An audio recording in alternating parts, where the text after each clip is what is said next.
I will never forget the sound that came from the room that night. It wasn't a scream or a cry, just this low, broken noise, like someone trying to hold in their pain but failing. I was sitting outside Kofi's brothel, smoking my last cigarette, when I first saw him. The man looked like a ghost, moving slowly in the shadows, like he didn't belong there. His clothes were torn, and his face was thin and hard, like he hadn't eaten in days. He came right up to me, his voice low and shaky. "Oma," he said. "She's in there, isn't she?" I froze. I didn't know who he was, but I knew who Oma was. Everybody in town knew her. She was one of Kofi's girls, stolen from her village months ago. Pretty with sad eyes that told a story no one dared to ask about. I should have told him to leave, that what a smart man would have done. But something in his face stopped me. Desperate, maybe, or madness. "Leave now," I whispered. "Kofi's will kill you." "I will die for her if I have to," he said. Before I could say anything else, he slipped past me and into the brothel. Inside, the place was alive with noise, laughter, shouting, music. Kofi's men were everywhere, drinking and throwing money. And there she was, Oma, sitting at the far end of the room. She looked so out of place, her beauty dulled by exhaustion and fear. The man didn't hesitate. He walked straight to her, ignoring the stares from the gangsters.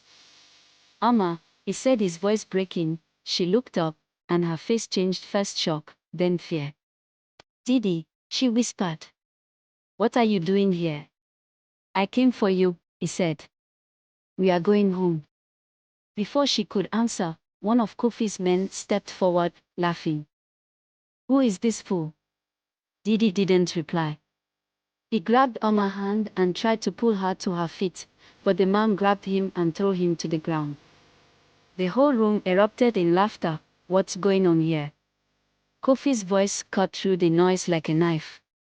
The laughter stopped and everyone turned to the man himself, sitting at his usual table in the corner. Kofi's was a big man, calm and confident, the kind of person you don't argue with. "This one says he's here for the girl," one of the men said, pointing at Didi.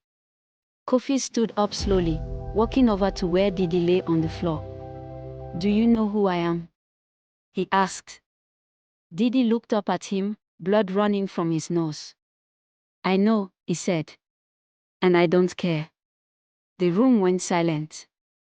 "You have got guts," Kofi said, almost amused. "Too bad they won't do you any good." He nodded to his men, and they dragged Didi outside. I followed, not because I wanted to, but because I couldn't look away. They beat him hard. Fists, boots, even a stick someone picked up from the ground. But Didi didn't scream. He didn't even fight back. When they were done, Kofi leaned down close to him. "Go back to whatever hole you crawled out of," he said. "If you come back here, I will bury you myself." They left him in the dirt, bleeding and barely conscious. I thought that was the end of it. But I was wrong. But 2 nights later, I saw him again. This time with 2 other men, all carrying machetes. It was late and the bar was packed. Kofi's was there, sitting at his usual table, surrounded by his men.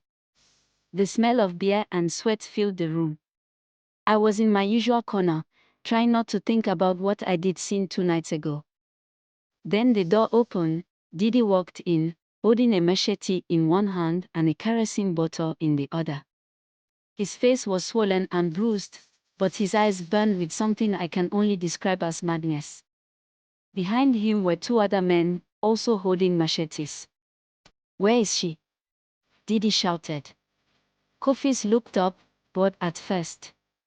But then he saw the machete, and something shifted in his expression. "Get him," Kofi said, waving a hand. 3 men rushed at Didi. I thought it was over for him, but he moved faster than I expected. The machete flashed, and one of the men went down, screaming. Blood sprayed across the floor. The other 2 backed off, unsure now. "Where is she?" Didi shouted again. Kofi stood up slowly. You are making a mistake, he said. You think you can walk in here and take what is mine? Didi didn't answer. He just raised the kerosene bottle and started pouring it over the tables, the chairs, the floor. Stop, Kofi shouted, but it was too late. Didi struck a match and threw it onto the kerosene. The fire roared to life, spreading fast. People screamed and ran for the door, but Didi didn't move. He stood there, machete in hand, staring at Kofi's in the chaos. I saw her, Oma. She was in the back, behind the bar, chained like an animal. Didi saw her too. He ran through the flames, cutting down anyone in his way, and freed her. They ran out together, disappeared into the night. Kofi survived the fire, but his empire didn't. The bar was gone, his men scattered, and his name was no longer feared. As for Didi and Ona, no one saw them again. Some say they fled to another village far from Kofi's reach. But I remember Didi, the way he stood, unbroken, in the face of death.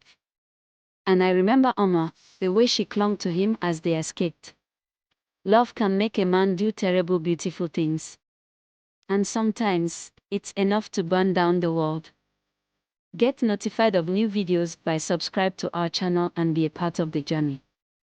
Hit the subscribe button to be the first to know about new videos.